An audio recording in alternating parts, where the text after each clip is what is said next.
आणि पश्चिम रेल्वेची वाहतूक विस्कळीत झाली आहे। पश्चिम रेल्वेची वाहतूक 15 ते 20 मिनिटे उशिराने सुरू आहे। चर्चगेटच्या दिशेने जाणाऱ्या लोकल उशिराने धावतायत। तांत्रिक बिघाड झाल्याने वाहतूक विस्कळीत झाल्याची माहिती आहे।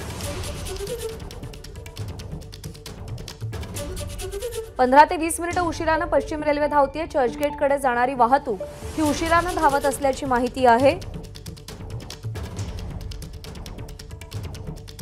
पश्चिम रेल्वेची वाहतूक यामुळे विस्कळीत झाली आहे। चर्चगेटच्या दिशेने जाणाऱ्या लोकल उशिराने धावतात। अभिषेक मुठाळ आपले प्रतिनिधी आपल्यासोबत आहेत। अभिषेक, नेमका काय तांत्रिक बिघाड झालाय आणि वाहतूक पूर्ववत व्हायला किती वेळ लागेल?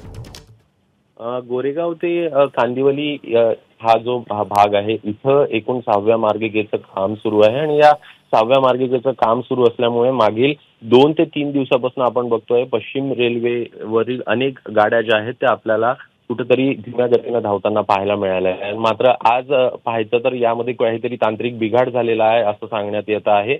आणि जे फास्ट ट्रॅक आहेत, जे विरारकडे जाणारा मार्ग असेल किंवा मग चर्चगेटकडे येणारा मार्ग आहे, या दोन्ही मार्गांवरची वाहतूक जी आहे ती विस्कळीत झाल्याचं आपल्याला पाहायला मिळत आहे। साधारणपणे 15 ते 20 मिनिटांना ज्या गाड्या आहेत त्या उशिराने धावताना पाहायला मिळत आहेत। सोबतच अनाउन्समेंट देखील दादर स्टेशनवर आपल्याला होताना दिसते आहे। नेमका एकूण या संदर्भात आम्ही सगळं जे PRO आहेत त्यांना विचारलं, मात्र त्यांच्याकडे अजूनही काही उत्तर आपल्याला पाहायला मिळत नाही आहे।